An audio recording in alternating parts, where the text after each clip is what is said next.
Hello students, how are you all? I hope and I wish to God you all are be fine with a great effort with your family. I am Digvijay Singh. I will teach you maths of class 10th mathematics like chapter is triangle.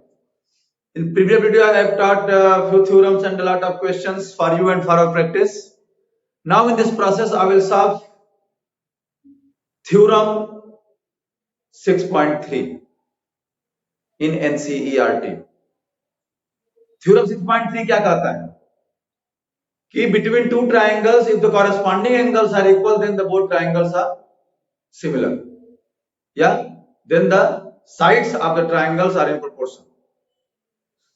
अगर दो triangle के corresponding angle आपस में equal हैं तो दोनों triangle similar होते हैं, यानी the angles of one triangle is equal to the corresponding angles of other triangles, then the both triangles are similar.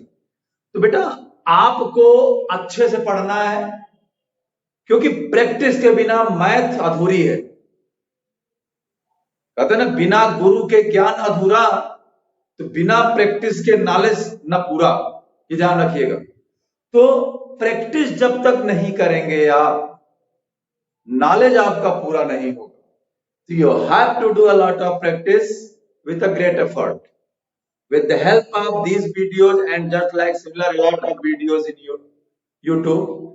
You have to aware for your practice, you have to aware for your knowledge, you have to aware for your future, then you have to become a bright future personality. So now in this process, angle similarity rule या criteria, angle similarity rule. देखिए बेटा ध्यान से समझिएगा, ये दो triangle हमने लिया, एक ट्रायंगल ABC लिया और एक दूसरा ट्रायंगल लिया, इसको हम PQR कर लें। देखिए given in triangle ABC and triangle PQR, angle A is equal to angle B, angle B is equal to angle Q, angle C is equal to angle R. आपको प्रूव करना है triangle ABC similar triangle PQR। ये दोनों triangle क्या होते हैं? Similar. कोई दिक्कत नहीं है, हम थोड़ा सा कंस्ट्रक्शन करेंगे इसमें। took points D on PQ and E on PR such that हमने P पॉइंट इस पर लिया और Q पॉइंट इस पर लिया। इस प्रकार AP is equal to D point इस पर, sorry D point, AP is equal to PD and AC is equal to PE, join DE। ध्यान दीजिए DE को हमने क्या कर दिया? ज्वाइन कर दिया। ओके, अब हम प्रूफ करेंगे। ध्यान समझिएगा बेटा, दो ट्रायंगल दिया है, ट्रायंगल ABC और ट्रायंगल PQR, इनके कॉरेस्पॉन्डिंग एंगल, कॉरेस्पॉन्डिंग मतलब अगर इसके कॉरेस्पॉन्डिंग देखा जाए तो एंगल A एंगल B के कॉरेस्पॉन्डिंग BQC का, ये एंगल्स इक्वल दिए हो। आपको शो करना है कि दोनों ट्रायंगल क्या हो? कॉन्ग्रुएंट हो। कोई दिक्कत नहीं है, शो कर देते हैं। हमने कंस्ट्रक्शन कर लिया, PQ पर एक पॉइंट D इस प्रकार लिया कि AB और PD इक्वल हो जाए, और PR पर एक पॉइंट E इस प्रकार लिया कि AC और PE इक्वल हो जाए, DE को ज्वाइन कर लिया। In triangle ABC and triangle PDE, AB is equal to PD by construction, ठीक है। Angle A is equal to angle P given है, it is given. and beta AC is equal to PE by construction. By therefore triangle ABC congruent triangle PDE by side rule. ये side angle side rule से दोनों triangle क्या हो गए? Congruent हो गए, ये ट्रायंगल और ये ट्रायंगल। देयरफॉर इसको एंगल 1 कर लीजिए, इसको angle 2, angle B is equal to angle 1 and angle C is equal to angle 2। अब देखो बेटा, बट एंगल ये बाई CPCT हो जाएगा, आप जानते होंगे corresponding parts of congruent triangles are equal. अगर दो ट्राइंगल कॉन्ग्रुएंट हैं तो उनके कॉरेस्पॉन्डिंग पार्ट्स आपस में इक्वल होंगे, तो B जो होगा 1 के इक्वल, C जो होगा 2। बट BQ के इक्वल है and angle C angle R के इक्वल है, देयरफॉर एंगल 1 एंगल Q के इक्वल होगा and angle Q angle R। देखो बेटा, B जो है Q के इक्वल दिया हुआ है, C जो है R के इक्वल दिया हुआ है, और इसको इसके इक्वल, इसके इक्वल हमने प्रूफ कर दिया। इट मींस ये एंगल भी इसके इक्वल होगा, ये एंगल भी इसके equal. These are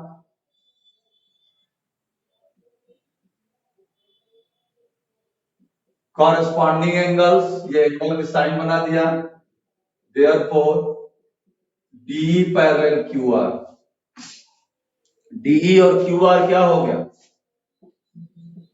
DE parallel QR।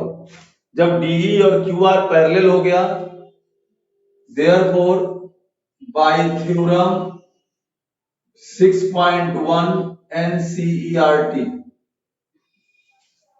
line drawn parallel to one side of a triangle intersect other two sides in same ratio।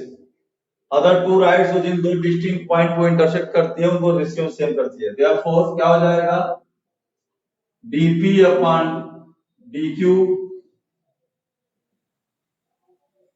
Is equal to ep upon er। dp upon dq is equal to ep upon er, side का ratio same होगा। अब इसी तरह मैंने proof करा रखा उसी से, या इसको ऐसे कर लीजिए, dq upon dp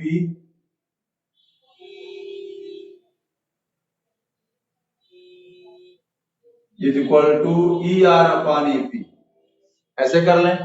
adding 1 to both side, दोनों साइड क्या करें? Adding 1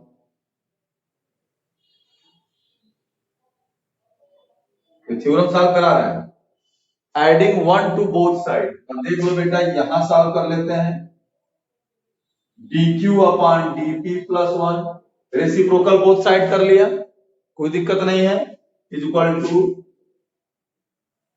er upon ep plus 1। लेंदी होगा लेकिन बहुत इजी है, कोई दिक्कत नहीं है।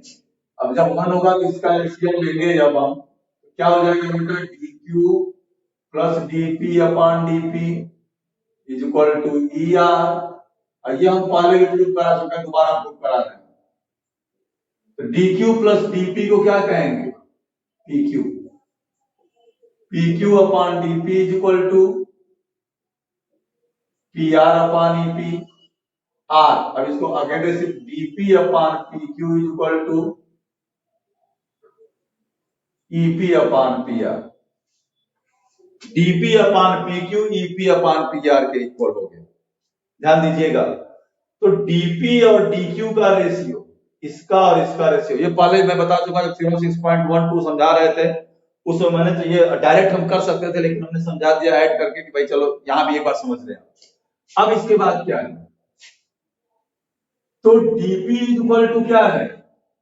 ab, और ep इज इक्वल टू क्या है? ac। ध्यान रखिएगा, dp ab के इक्वल है, यहां चमक रहा है थोड़ा, dp ab के इक्वल है और ep ac के इक्वल है। ये चीज तो दिया, मतलब बाय कंस्ट्रक्शन जो है हमने कर दिया हुआ है। देखो क्या हो जाएगा बेटा, dp को ab कर ले, ab upon pq is equal to ac upon pr। Similarly हम दिखा लेंगे, similarly ab upon pq is equal to bc upon qr। Similarly हम दिखा लेंगे इसको। जैसे हमने A B upon P Q का ratio A C upon P R के इक्वल दिखाया, उसी तरीके से A B upon P Q से B C upon Q R. तो बेटा हम इसको जरा रफ करेंगे, तो गिवन वगैरह तो आप फिर नोट कर सकते हैं कंस्ट्रक्शन का, आप इसको आराम से नोट कर दें। इसको मिटाएंगे तभी हम आगे लगा सकते हैं, बोर्ड थोड़ा छोटा है तो थोड़ा सा एडजस्ट करते हैं हम। तो ये हम चीज यहां तक मिटा रहे हैं, आप वीडियो को पॉज करके आराम से नोट कर लीजिए इसको। ये angle angle angle similarity rule है, ठीक है। तो therefore A B upon P Q is equal to S B C upon Q R is equal to A C upon P R. Sides का रेशियो सेम हो गया, therefore triangle A B C similar triangle P Q. अगर देखा ये भी थे, जब एक ट्राइंगल के तीनों कॉरस्पॉन्डिंग साइड्स, मतलब दो ट्राइंगल में साइड्स का रेशियो अगर सेम है तो दोनों ट्राइंगल सिमिलर होंगे, यानी ये ट्राइंगल सिमिलर होंगे।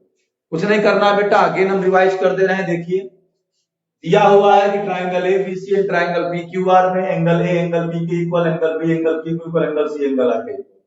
आपको शो करना है कि साइड्स का रेशियो सेम है, यानी sides are proportionally in proportion, या फिर आपको दोनों ट्राइंगल कॉन्ग्रुएंट प्रूव करना है। तो हमने कंसीडर कर लिया कि टू का point D on P Q such that A B is equal to P D and E point P R equal लिया कि पी ए सी के इक्वल। हमने इन दोनों ट्राइंगल को कॉन्ग्रुएंट प्रूव कर लिया। भाई ये साइड इसके इक्वल है, ये साइड इसके इक्वल और ये एंगल इसके इक्वल, दोनों ट्राइंगल कॉन्ग्रुएंट हुआ तो by simplicity angle B angle 1 के इक्वल हो गया, एंगल सी एंगल 2 के इक्वल हो गया। लेकिन एंगल बी एंगल क्यू के इक्वल दिया हुआ है, एंगल सी एंगल आर के इक्वल दिया हुआ है। इसका मतलब 1 भी क्यू के इक्वल होगा, 2 भी आर के इक्वल होगा। जब 1 और 2 और ये 1 इसके इक्वल हो गया, 2 इसके इक्वल हो गया, तो ये कॉरेस्पॉन्डिंग एंगल्स को क्राइटेरिया को रिप्रेजेंट करते हैं। तो डीई और क्यू आर क्या हो गया, पैरेलल हो गया। जब डीई और क्यू आर पैरेलल हो गया, थ्योरम 6.1 क्या कहता है, align parallel to one side of a triangle intersect other two sides at distinct point and the point divide the side in the same ratio। Theorem 6.1 basic proportionality theorem, इसको हम कहते हैं basic proportionality theorem या Thales theorem. DP DQ का ratio EP और ER का ratio equal हो गया, इसको हमने कन्वर्ट कर लिया, यानी कि रेसिप्रोकल बोथ साइड कर लिया। दोनों तरफ ऐड करके हमने ये शो कर दिया कि डीपी और डीक्यू का रेशियो डीई और पीआर के रेशियो के इक्वल हो गया। तो DP is equal to AB है और PE is equal to AC है। तो डीपी को हमने एबी कर लिया, ईपी को एसी कर लिया, एबी पीक्यू का रेशियो एसी और पीआर का रेशियो इक्वल हो गया। इसी तरीके से हम शो कर सकते हैं बीसी और क्यूआर का रेशियो एबी और पीक्यू के रेशियो इक्वल हो गया। जब तीनों साइड्स का रेशियो सेम हो गया, इट मींस ट्रायंगल्स सिमिलर हो गए। तो इस तरीके से बेटा ये थ्योरम 6.3 है। आई होप आपको सारी चीजें क्लियर हो गई होंगी, ठीक है।